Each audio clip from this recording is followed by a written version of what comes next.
제가 단기 선교를 무사히 마치고 잘 돌아왔습니다. 돌아와서 제가 머리를 자른 것이 아니라 방글라데시로 가기 전에 머리를 좀 자르고 갔습니다. 너무 무덥고 또 더울 것 같아서 시원하게 자르고 갔더니 확실하게 많이 도움이 되었습니다. 우리가 9,300마일이더라고요. 미국 LA에서 다카까지 도착하는 거리가, 그리고 24시간의 비행을 하고 도착해서 또 사역을 잘 마치고 돌아왔습니다. 그곳에 있는 학생들을 가르치고 또 지도하고 무엇보다도 그들과 함께 소통하면서 그리스도의 사랑을 전하기 위해 애썼던 팀원들, 그들의 흘린 땀과 수고를 하나님께서 아름답게 받아주시고 아름다운 열매로 나타날 줄 믿습니다.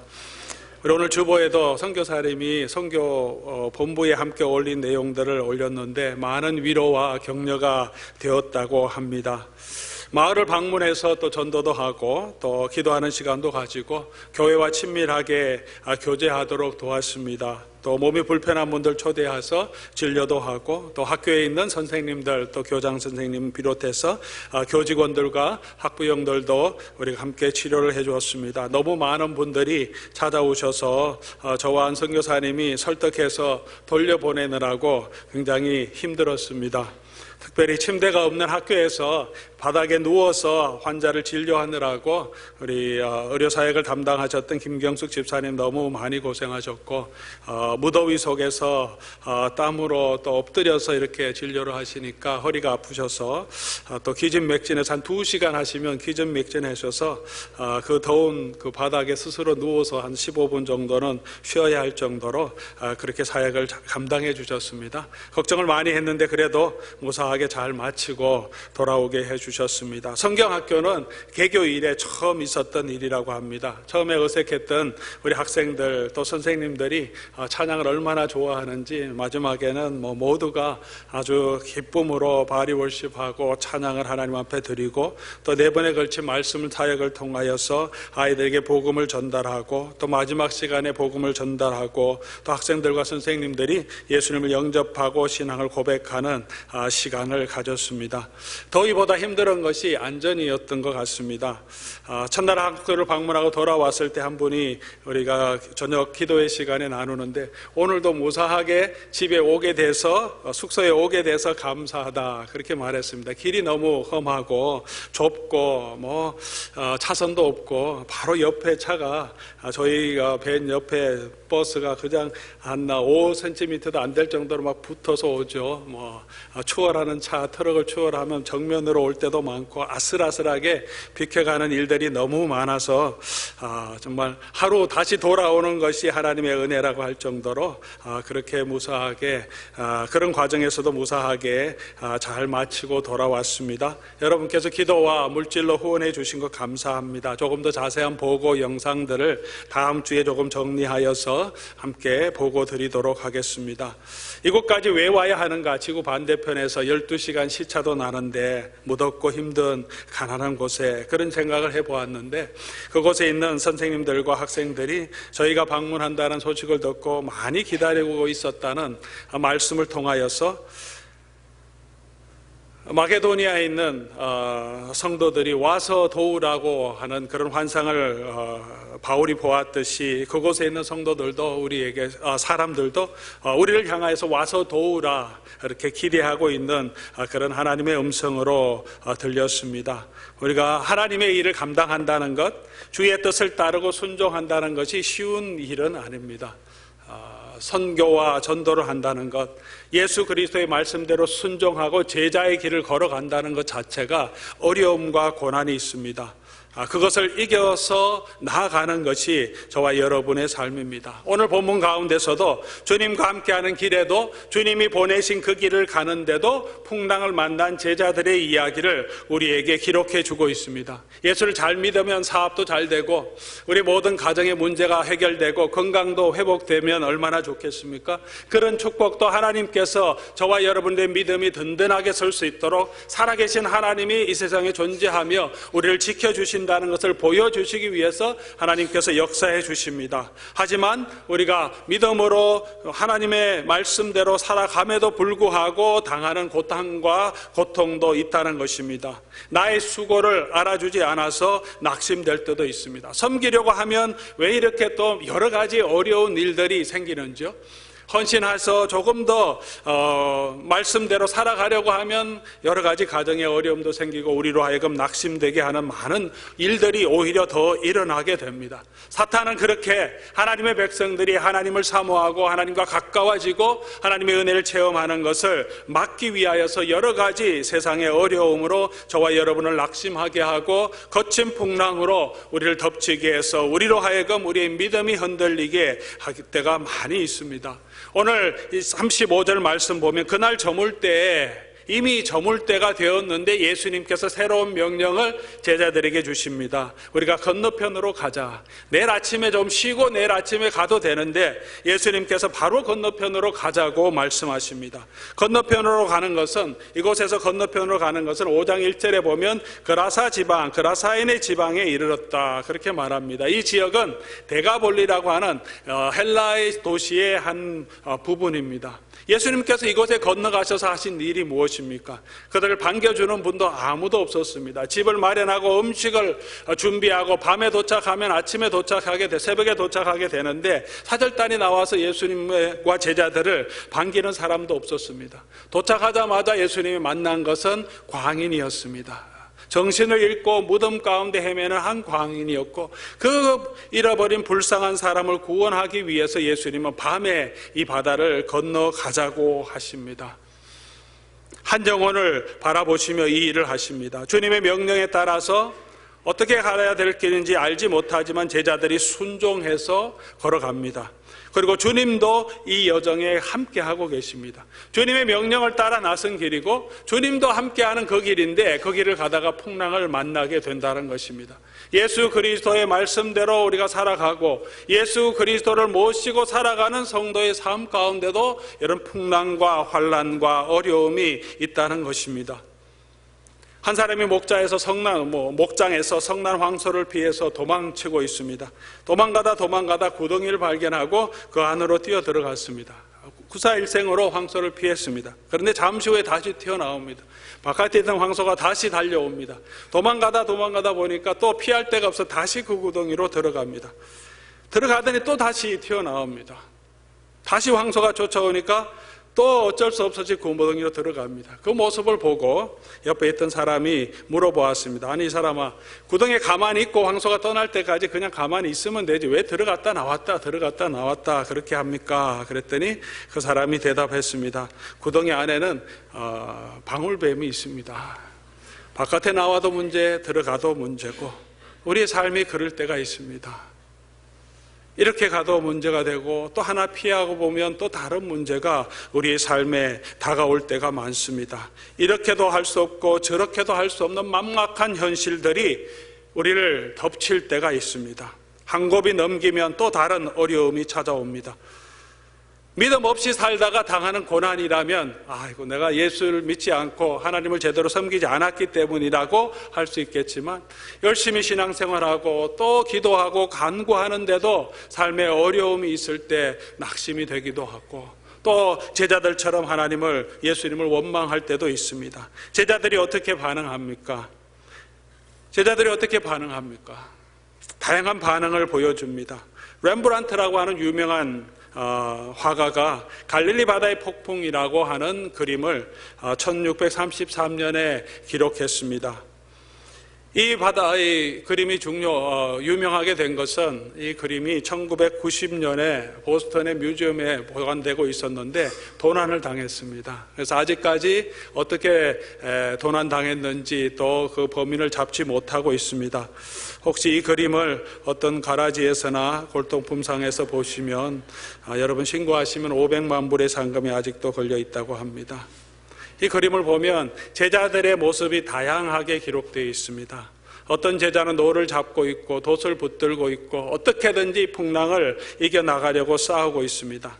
어떤 사람은 배멀미를 하고 있습니다. 맨 앞쪽에 있는 사람은 얼굴을 밖으로, 배 밖으로 내고 배멀미를 하고 있습니다. 정신을 못 차리고 있습니다. 어떤 사람은 풍랑을 보고 아연질색하고 두려워하고 있기도 하고, 예수님께 항의하고 있는 사람도, 예수님 앞에서 무릎을 꿇고 간청하는 사람도 있습니다. 가운데 있는 사람은 벽 안으로 보고 혼자서 무엇을 하는지 엎드려 있는 사람도 있습니다. 그런데 자세히 보시면 12제자가 아니라 13명의 사람이 이 배에 타고 있습니다. 예수님을 빼고.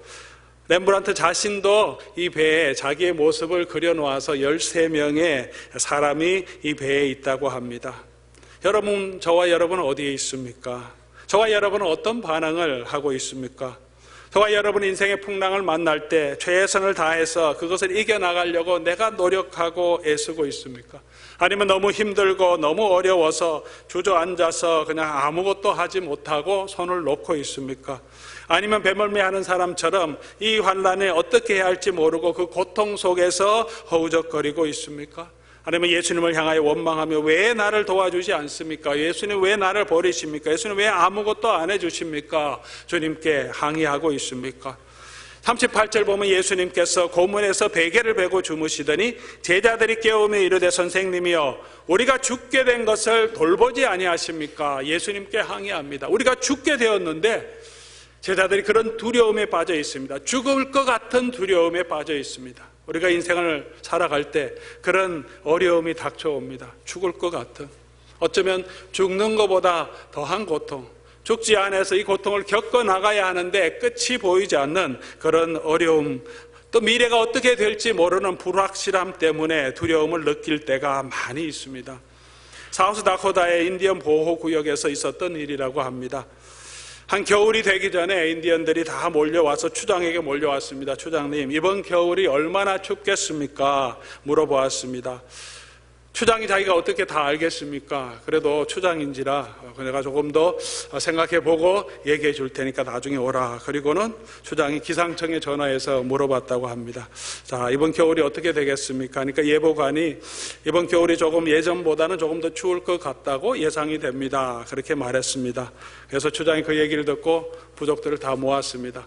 이번 겨울은 예년보다 조금 더 추울 것 같으니까 여러분 장작을 많이 준비하고 우리 월동할 준비를 잘 해라. 그렇게 말했습니다. 그럼 몇 주가 지나서 추장이 다시 예보관에게 물어보았습니다. 지난번에 물어봤는데 정말 이번 겨울이 조금 더 추울 것이 확실합니까? 물어봤더니 예보관이 말합니다. 아마 예년보다는 더 추울 겁니다. 조금 더 확실합니다. 하니까 추장이 다시 부족들을 모아서 장작을 더 많이 준비하십시오. 이번 겨울은 예년보다 더 춥다고 합니다. 그렇게 말했습니다. 몇 주가 지난 후에 겨울이 오기 전에 다시 예보관에게 다시 추장이 전화를 했습니다. 그랬더니 예보관이 이번 겨울은 아마 가장 추운 겨울이 될 것이라고 말했습니다. 그래서 추장이 물었습니다. 정말입니까? 확실합니까? 예보관이 말합니다.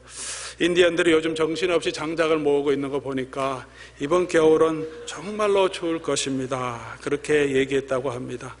미래를 예측한다는 것, 날씨를 예측한다는 것도 쉽지 않습니다. 우리가 모르기 때문에 두렵습니다. 준비를 할 수도 있습니다. 그러나 미래가 어떻게 될지 모르기 때문에 두려움이 있는 것이 사실입니다.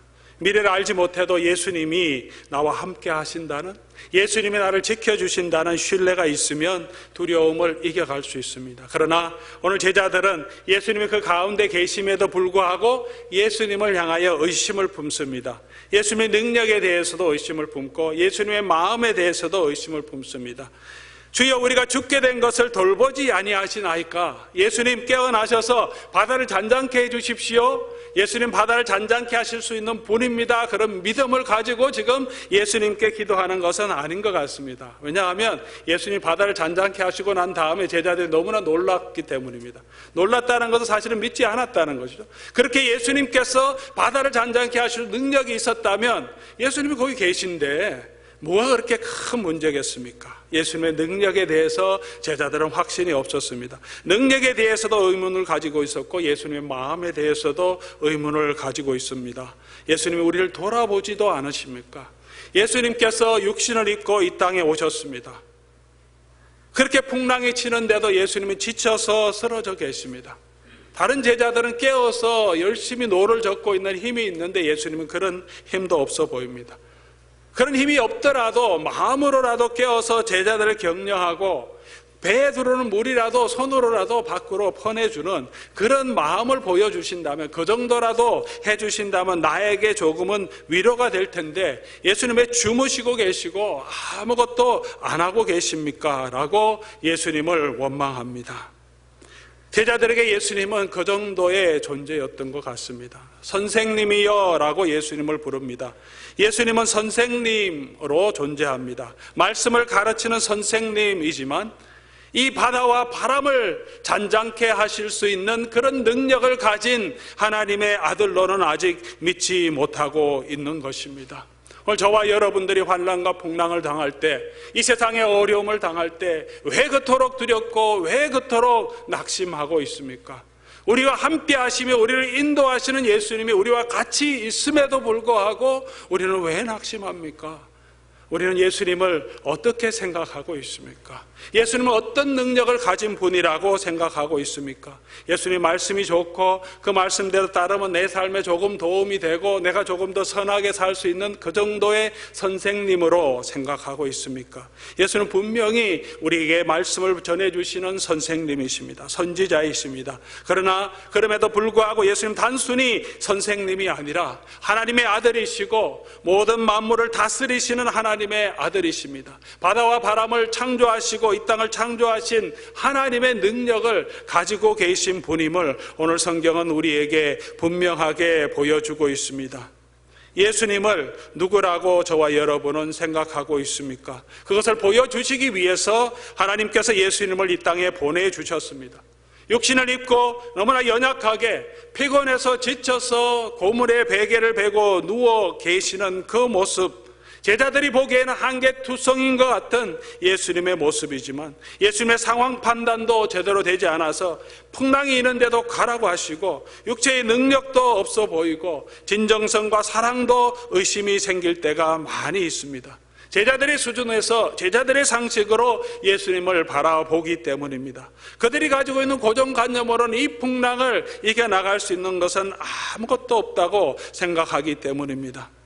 예수님이 그 가운데 계심에도 불구하고 예수님을 의지하고 예수님을 믿지 못할 때, 예수님이 정말 누구인지 알지 못할 때 저와 여러분의 삶에 두려움이 임합니다. 예수님은 제자들과 함께 하시는 분입니다. 풍랑 가운데도 찾아오셨고 풍랑 가운데도 제자들과 함께 계시는 분입니다. 그 일을 하시기 위해서 하늘의 보좌를 버려두시고 이 땅에 오셨습니다. 인간의 연약한 모습을 입고 제자들과 함께 계십니다. 육신을 입고 지치고 피곤하여 잠이 드실 정도로 그렇게 우리에게 찾아오셔서 제자들과 함께 하시는 분입니다. 예수님이 나를 돌보지 않는다고요? 그렇지 않습니다. 돌아보시기 때문에 예수님은 지금 이 자리에 그 배에 함께 계시는 것입니다. 예수님 먼저 바다와 바람을 꾸짖으시고 잔잔케 하십니다. 예수님은 그런 능력을 가지고 계신 분입니다. 오직 하나님만이 바다를 잔잔하게 하실 수 있습니다. 폭풍우를 잔잔케 하실 수 있습니다. 창조주 하나님이시기 때문입니다.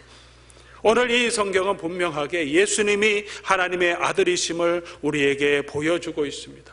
예수님은 단순히 율법을 새롭게 해석하는 선생님으로만 존재하는 것이 아니라 자연의 모든 법칙을 다스리시고 주관하시는 창조주 하나님이신 것을 우리에게 분명하게 보여줍니다.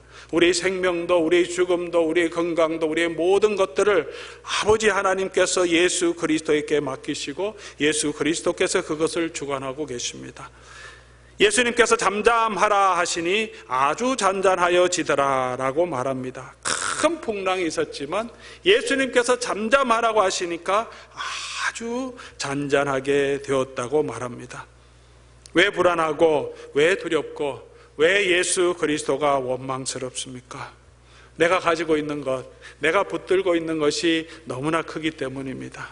그것을 놓치기 싫기 때문에, 그것을 잃어버릴까 하는 두려움을 우리가 가지고 있기 때문입니다. 걱정이죠. 내 건강을 잃어버릴까 걱정이 됩니다. 죽을까 걱정이 됩니다. 내 가족들을 잃어버릴까 걱정이 됩니다. 내 아이들을 잃어버릴까 걱정이 됩니다. 내 재산을 잃어버릴까, 내 명예를 잃어버릴까 우리가 걱정이 됩니다. 그 걱정이 예수님보다 더 크기 때문에 예수님은 작아 보이고 우리는 걱정과 근심에 빠지게 됩니다.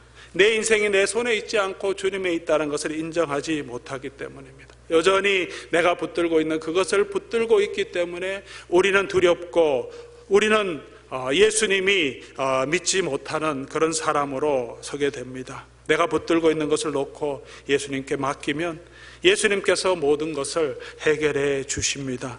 예수님 안에 내 생명을 맡기면 우리 생명을 주님께서 붙들어 주십니다. 사망으로 갈지라도 그 사망에서 부활의 생명을, 영원한 생명을 저와 여러분에게 허락해 주십니다.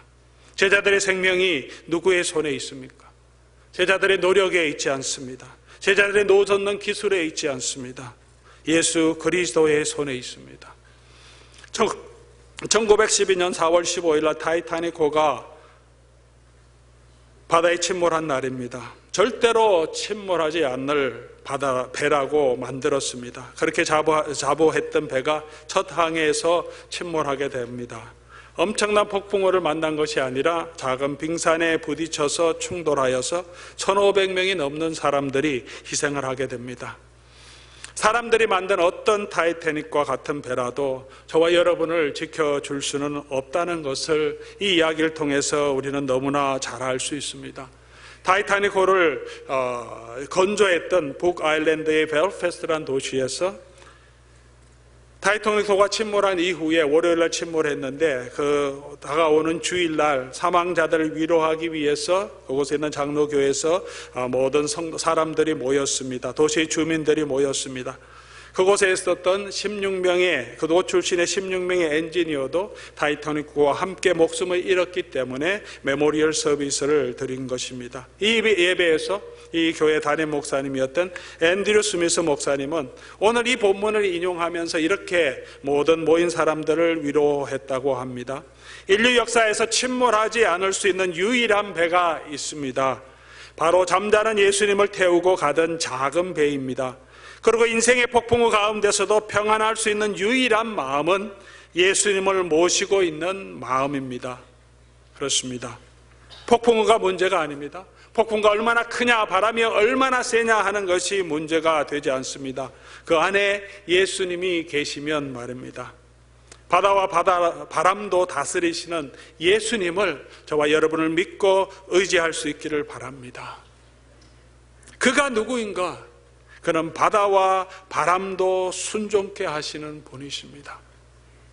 단순히 내 인생의 가이드가 아니라 이 세상의 모든 만물을 다스리시고 자연계도 다스리시는 하나님의 아들이십니다. 양과 목자라는 책에서 필립 켈러라는 분은 시편 23편을 이렇게 다시 풀어서 설명합니다.